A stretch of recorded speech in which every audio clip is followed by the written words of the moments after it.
Sige.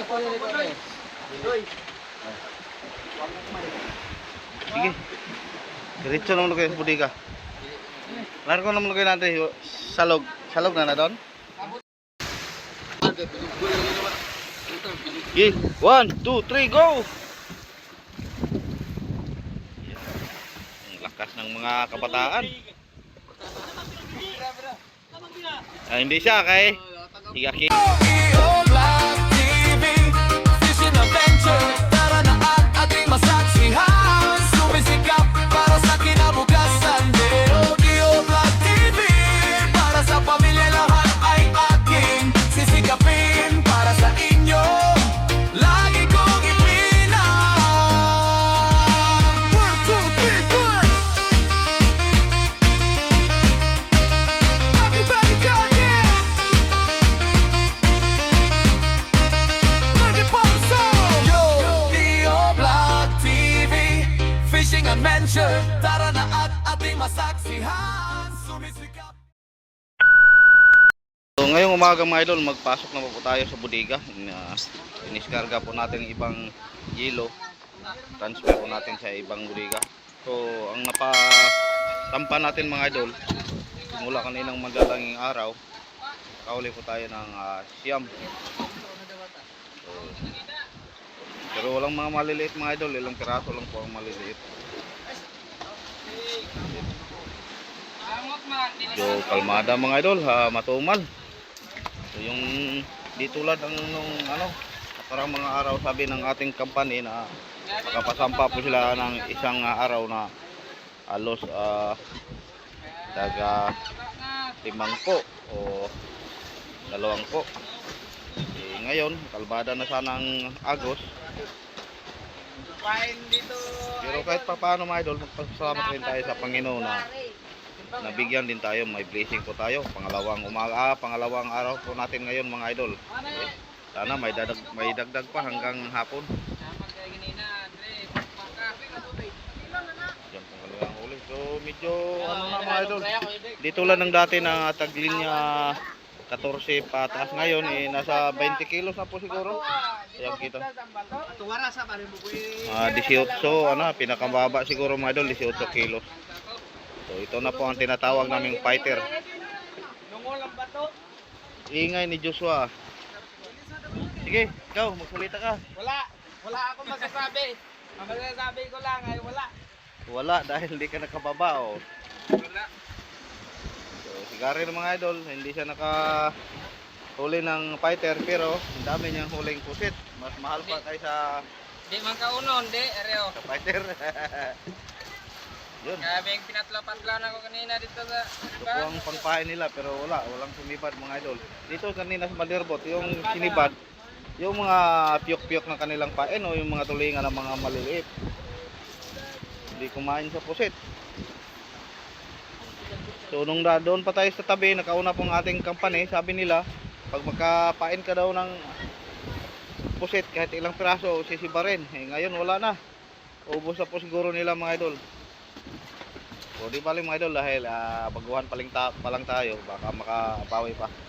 So marami pa tayong ilaw. Tulad ng dati yung papauwi na natin doon tayo nakabuilo. Pero sana hindi abot ng papauwi na bumuilo. Yun, hindi naman tayo mabukya. Meron naman tayong 9 na piraso. Ay hindi, 10 na.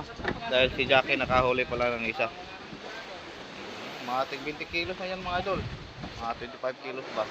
So yung barkaw yung una ng dati, hindi tawag nating barkaw, yung 14 kilos pataas. Ngayon ay kadundo ng kuha. Bright kayo. Oras mga idol, alas 10:24 po ng tanghali. So ngayon lang nakauwi si Toto mga idol galing Dayo. Ay may isa pala tayong isang service boat na hindi pa rin nakauwi. So, andito na si Toto mga idol. May dala siyang Blue Marlin. Tapos may kinarga siya. Silipin mo natin kung anong karga niya mga idol. Yun, lubid mga idol Mga 3 rolyo po siguro, mga 400 adi pa. So pero may na mga idol. Naputol po siguro ito tapos nasabay sa agos. Ayun, nakabit sa payaw na kanyang pinustingan. So, bali doble po ang blessing ni Hansel mga idol, ni Toto, dahil yan ang lubid eh, mayroon namang bumili doon sa maraming mamili niyan sa tabi.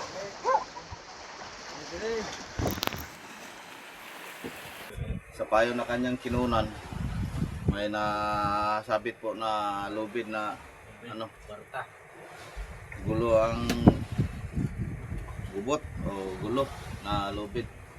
So ayan, mamaya silipin natin. Di pa naka-plaster. At saka may Blue Marlin, mga idol. So kanina pa tumawag na siya, doon pa siya sa payaw. Iwanan niya sana yung lubid mga idol pag kanina pagtawag niya sa payaw dahil may Blue Marlin siyang karga. Pero sinabihan ko na kung makaya lang na ikarga na lang lahat para baka makita pa ng iba yung iwanan niya ang lubid. Ayun, pinarga niya. So laki naman ang kanyang service po. So doble po ang blessing ni Toto ngayon. Sa amin po dito sa Mandirbot, wala. Yung napakita natin kaninang umaga ang huli nila, yan lang po, hindi na nadagdagan mga idol dahil wala pa. Pahinga po ang mga tauhan. Sana mamayang gabi, masibara na po tayo at sana rin mga idol na bumuylo na sila. Para po di tayo sa ngayon mga idol dahil unang araw pa natin. O ngayon ay pangalawang araw, medyo masakit pa sa ulo pag iisipin kung saan tayo pupunta o makabuelo tayo mga idol. Dahil alam nyo ang ating starting ngayon, napakalaki.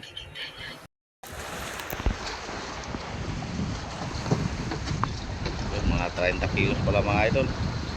So okay na po yan.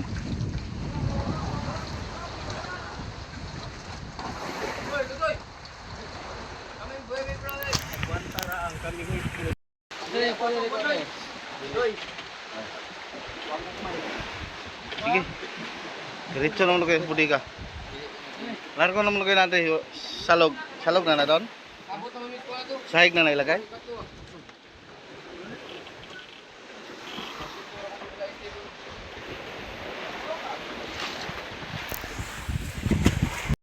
So yan ang mga idol.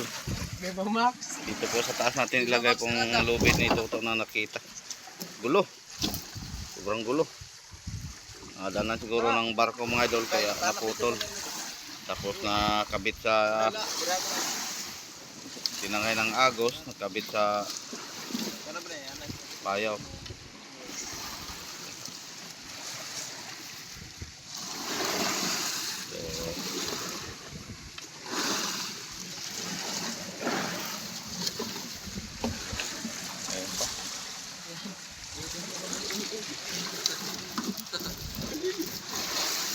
Ton.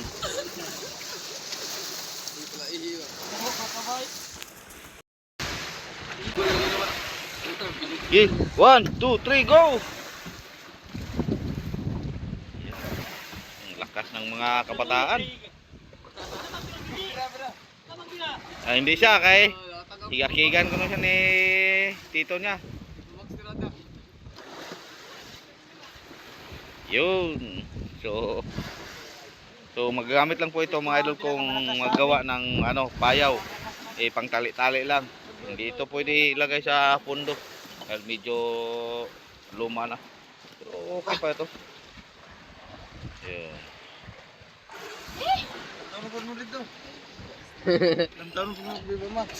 So hapon na mga idol, wala pang report sa ating mga service boat na may blessing. So si Buddy nga ayun, naka-plaster na at si Biboy sa unahan. So shout out para kay Kamar. Kamar! Ito ang pinakamalakas sa... So 3 piraso po kagabi ang kanilang huli mga idol. Kautol niya. Yung iba bukya. Sana mamayang ngayong gabi makabawi naman tayo. So, pangalawang gabi na po natin mamaya mga idol. Yung company pala natin kanina umuwi na. Nako, ang daming huli. 3 bodega po mga idol. Puro walang halong maliit. Puro yellowfin tuna. So ang kanilang maliit na huli na 5 styrofoam pinain lang nila. Walang halo yun. So sigurado na, paldo na po ang ating company. Kung sakali mga idol, nako, siya po ang ano po sa ating starting siguro. So hindi naman po siguro mga idol dahil nandito pa tayo, pangalawang araw pa natin, baka may awa pang Panginoon. So alam nyo naman sa laot na to mga idol, ulit-ulitin ko na lang, napakalaking starting dahil sobrang mahal ng diesel at gas, lahat-lahat. Hindi lang gas at diesel ang nagmahal, pati na rin mga pangunahing bilihin tulad ng bigas, lahat-lahat mga idol apektado. Dahil lang sabi nila dahil daw nagmahal ang langis, apektado lahat-lahat, pati kape. Nako, kaya nga wala akong spare. A few moments later. Naman si Jerry mga idol, umakyat na. Ay, may music pala tayo. Stop muna natin mga idol ang music. Yun, na-inot muna natin ating music mga idol. Baka makapiright po tayo. Nagpa-disco kasi ang mga kabataan. So, si Jerry pa lang ang unang umakyat dito sa kwandang kanan mga idol dito. At dito lang rin siya sa paligid po natin. May huli naman siya. Pero simula na yan ng umaga mga idol, nagtiyaga lang po siya nagbira-bira. So, mga kalating banyera po siguro ito. Mga piyok-piyok. Huli ko po ito, mga ka-idol. Sobrang matumal talaga mga idol, yung mga maliliit. Tapos yung mga malaking isda, kalmada din. So, nahuli lang po siguro tayo. At jamba po ang ating company dahil nauna po silang laot. Ayun, umuwi na. So, nakatatlong budigaw, walang halong maliit, puro yilupin tuna. Tayo, na-delete po tayo tulad ng nasabi ko mga idol sa unang mga video po natin. Kapag diskarga po tayo na-delete dahil tatlong lugar po ang ating diniskargahan. Una sa Placer, tapos sa Maasin, tapos Cebu. Pag galing naman Cebu, bumalik naman tayo sa Maasin dahil hinintay pa natin yung binta natin. Tagal nila binigay sa atin yung Samare. Tapos doon na tayo nag-load ng gas, gasolina at diesel dahil medyo mura-mura konti. Mura mga idol pero taga 120. So kaya tayo na delayed. So nauna po nasa siguro balik po tayo sa Placer mga mga malapit na po mag-2 linggo. Kaya ayun. Dali tayo sa bakbakan. So di bali mga idol, baka mayroon pang paparating na bakbakan para sa atin. So di naman po tayo siguro pabayaan ng Panginoon. So dito sa kabila, bandang kaliwa natin, 3 service boat ang nakasampa. At dito naman sa motherboard, siyempre, kusina. Yo, nagluto si Biboy, mag-adobo. Ano boy? Pusit. Ayun. Hiwa ko niya. Para pang pagana daw. Pero si Bayaw nagluto din ng gulay. Ay kalabasa. Tapos ang nilagay niya na isda mga idol yung natira po nating yellow pintuna na hiniwa yung binigay sa ating kahapon ng light boat. Yun. Alas 5:50 pa ang ating oras mga idol. So kami muna yung magkukunan ni Buddy. Dahil may luto na si Bayaw doon. Pahabol lang po natin ang luto ni Idol Biboy. 3 hours later. At ngayon mga idol, umuwi na po ang ating mga service boat.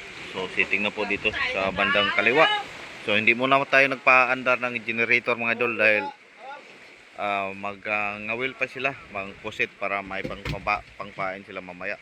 So si Joshua may dala siya blessing, isang Blue Marlin mga idol. Kaya hindi pa napaakyat. So iba naman may madala naman silang kunting mga maliliit. So ayun ka idol atan napuno po iyang isang banyera.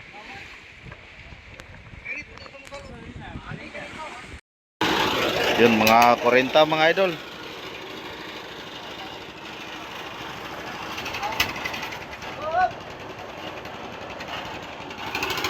kilos.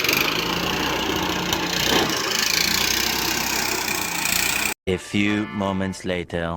So yun mga idol, maliwanag na po tayo. Pinanda na lang po natin dahil medyo madilim yung ating isang ilaw lang sa battery. So, yan po ang Blue Marlin ni Joshua, mga 40 kilos. Tapos ang napatimbang ni Atan, yung mga idol, isang banyera, 60 kilos. Ayan naman ka Joshua, kalate. Pero mga piyok-piyok mga idol, mga maliliit.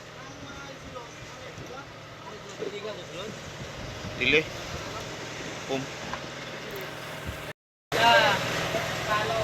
Yun, nilagay na po sa bodega mga idol. So, thank you, nadagdagan. Ngayong araw ay dalawa pong Blue Marlin ang napasampa po natin. So, ayan yung ating mga maliliit mga idol, puro din piyok. Yun, mga ano, 1 kilo. So, wala na siguro yung mga ilupin na taga 2 kilo mga idol. Mayroon naman pero ilan lang. So yun mga idol, maraming salamat. Bukas naman po tayo ang update. So, pangsamantalang tatapusin muna natin ang ating video. Ulitin ko, salamat sa inyong lahat mga idol. Magandang gabi po. Pabo. Leo Black TV Fishing Adventure.